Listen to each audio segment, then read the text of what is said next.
নমস্কার বন্ধুরা, welcome to SD unique sports. তো ইস্ট বেঙ্গল ঘরের মাঠে লাস্ট ম্যাচ জেতার পর তাদের উপর কিন্তু এখনও আশা করা যায় যে টপ সিক্সের দৌড়ে তারা রয়েছে এবং টপ সিক্সে কোয়ালিফাই করবে। তো টপ সিক্সে যেতে গেলে প্রতিটা ম্যাচ ধরে ধরে ইস্ট বেঙ্গলকে ভালো ফুটবল খেলতে হবে, প্রত্যেক ম্যাচেই কিন্তু পজিটিভভাবে পয়েন্ট আনতে হবে। তো পরবর্তী ইস্ট বেঙ্গলের চ্যালেঞ্জ হচ্ছে মুম্বাইয়ের ঘরের মাঠে ইস্ট বেঙ্গল খেলতে চলেছে 31শে জানুয়ারি সন্ধ্যা 7:30 থেকে। তো মুম্বাই কতটা শক্তিশালী দল, ইস্ট বেঙ্গল কতটা শক্তিশালী দল, ইস্ট বেঙ্গল কি পারবে মুম্বাইকে মুম্বাইয়ের ঘরের মাঠে হারাতে, পুরো 3 পয়েন্ট কি আনতে পারবে অস্কার, সমস্তটা নিয়েই কিন্তু আমরা কথা বলে নেব এই ভিডিওতে। তার আগে একটাই রিকোয়েস্ট, চ্যানেলে যারা প্রথমবারের জন্য এসেছো মনে করে চ্যানেলটাকে সাবস্ক্রাইব করে নাও, তাহলে তোমাদের প্রিয় দলের খেলার সমস্ত আপডেট তোমরা এখানে পেয়ে যাবে। তো চলো আর দেরি না করে ভিডিও শুরু করা যাক। প্রথমেই যদি আমরা কথা বলি মুম্বাই এবং ইস্ট বেঙ্গল নিয়ে, তো আইএসএলের ইতিহাসে কিন্তু টোটাল এই দুটো দল 9 বার মুখোমুখি হয়েছে এবং লাস্ট যেটা এই সিজনের ম্যাচ হয়েছিল সেই ম্যাচে কিন্তু মুম্বাই ইস্ট বেঙ্গলের ঘরের মাঠে এসে ইস্ট বেঙ্গলকে 3-2 গোলে হারিয়ে দিয়েছিল এবং তার আগের 8 বার সাক্ষাৎ হওয়াতে কিন্তু মুম্বাই এবং ইস্ট বেঙ্গল ভালো ফুটবল খেলেছে। 5 বার কিন্তু মুম্বাই তারা জিতেছে, একবার মাত্র কিন্তু ইস্ট বেঙ্গল জিততে পেরেছিল আর দুটো ম্যাচ ড্র হয়েছে।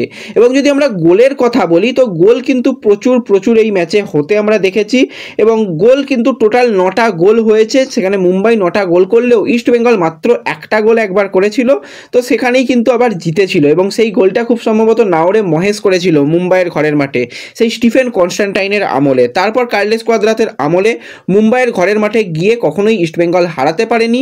তো এবার কিন্তু অস্কারের সামনে চ্যালেঞ্জ রয়েছে মুম্বাইয়ের ঘরের মাঠে গিয়ে মুম্বাইকে হারানোর। এবং মুম্বাই কিন্তু লাস্ট ম্যাচ কলকাতার আর এক প্রধান মোহামেডানের সঙ্গে খেলেছে এবং মোহামেডান ভালো খেলছিল, বলতে গেলে তারা ডিফেন্সিভ ওয়ার্ক ভালো করছিল, কিন্তু 72 মিনিটের মাথায় গৌরব ভোরার সঙ্গে একটা বোঝাপড়ার ভুলভাল হলো, সেখানে গোলকিপার বেরিয়ে আসে, গৌরব ব্যাকপাস করতে যায়, সেখান থেকে গোল হয়ে যায়, গোল খেয়ে যায়।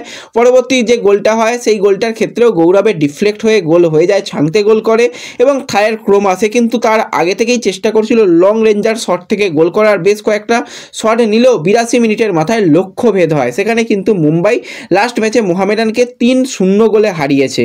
তো সেক্ষেত্রে তারাও চাইবে ছন্দে ফিরে আসতে এবং বর্তমানে যদি আমরা আইএসএলের পয়েন্ট টেবিলের দিকে তাকাই, মুম্বাই 17 ম্যাচে 27 পয়েন্ট নিয়ে পয়েন্ট টেবিলের 5 নম্বর পজিশনে রয়েছে।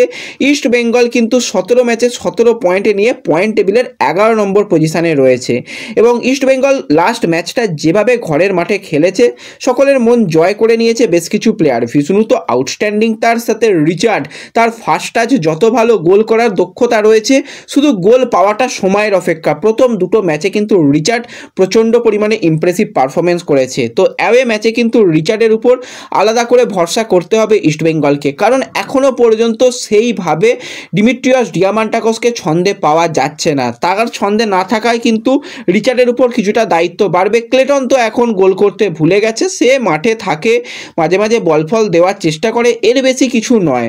তো সেই জায়গাতে কিন্তু রিচার্ডের উপর নির্ভর করতে হবে ইস্ট বেঙ্গলকে। এবং ভিষ্ণু লাস্ট ম্যাচে প্লেয়ার অফ দ্য ম্যাচ হয়েছে, তো ভিষ্ণুও কিন্তু আউটস্ট্যান্ডিং খেলেছে, তো ভিষ্ণুর দিকেও কিন্তু নজর থাকবে।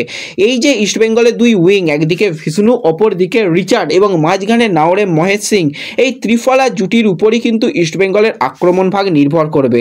এবং মুম্বাইও কিন্তু খুব যে এবছর ভালো কিছু করেছে সেরকমটা নয়, 17 ম্যাচে 22 গোল মুম্বাই করলেও 22 গোল হজম করতে হয়েছে এবং মুম্বাইয়ের মতন দল তারা মাত্র 22টা গোল করছে দেখে খারাপ লাগছে, তারা কিন্তু আরও অনেক বেশি গোল করতে পারে। তো তাদের গোলের সংখ্যা তারা বাড়াতে চাইবে এবং লাস্ট ম্যাচে 3টে গোল পেয়েছে বলেই কিন্তু 22টা গোল হয়েছে।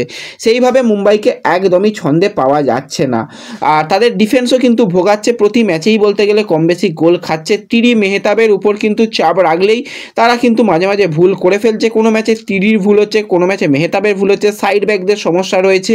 তো সব মিলিয়ে মিশিয়ে কিন্তু মুম্বাইয়ের ডিফেন্স অতটাও কিন্তু এবছর রক সলিড মনে হচ্ছে না।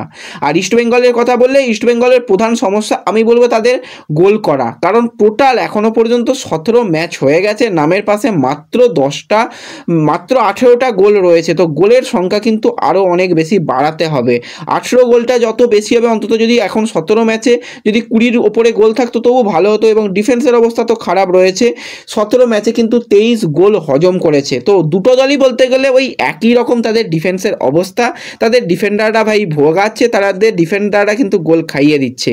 এবং লাস্ট ম্যাচে কিন্তু মুম্বাই কিছুটা অন্যরকম ফরমেশনে গিয়েছিল। তাদের যদি আমরা ফরমেশন নিয়ে কথা বলি, ডিফেন্স লাইন একই রকম রেখেছিল, কিন্তু মাঝ মাঠে একসাথে জন টোরাল, ক্রোমা এবং ব্র্যান্ডনকে রেখে আপফ্রন্টে ছাংতে, বিক্রম প্রতাপ এবং বিপিন তাদের দিয়ে শুরু করিয়েছিল এবং পরবর্তী সময় কিন্তু বেঞ্চ থেকেও শুরু করেছিল জর্জে অটিজ। তো মোটামুটি একটা তাদের দলটা বেশ শেপে নিয়ে আসার চেষ্টা করছে পিটার ক্যাটকি, কারণ প্রথম দিকে তারা শুরুটা ভালো করলেও মাঝপথে তাদের অভিযান একদমই ভালো হয়নি এবং লাস্টের কয়েকটা ম্যাচ কিন্তু মুম্বাই আপস অ্যান্ড ডাউনের মধ্যে দিয়ে গেছে। কোনো ম্যাচে জিতেছে, কোনো ম্যাচে জেতার জায়গা থেকে ম্যাচ ড্র করেছে। তো সেক্ষেত্রে কিন্তু মুম্বাইও যে খুব ছন্দে রয়েছে সেরকম নয়।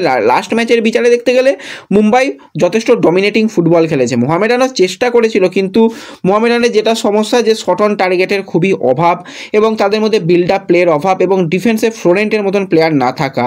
তো সেক্ষেত্রে ইস্টবেঙ্গলের আমরা যদি এবার ডিফেন্স নিয়ে কথা বলি, ইস্টবেঙ্গলের ডিফেন্স কিন্তু লাস্ট কয়েকটা ম্যাচে কিছুটা হলেও ইমপ্রেসিভ করেছে। হ্যাঁ, হিজাজি গোল ফোল ভুলভাল করে খাইয়ে দিয়েছিল, কিন্তু লাস্ট ম্যাচে হিজাজি ভালো ডিফেন্স করেছে। তার সাথে আমি বলবো লালচং নুঙ্গাকে আমরা দেখছিলাম সাইড ব্যাকে ব্রিলিয়ান্ট খেলছিল অস্কার আসার পর।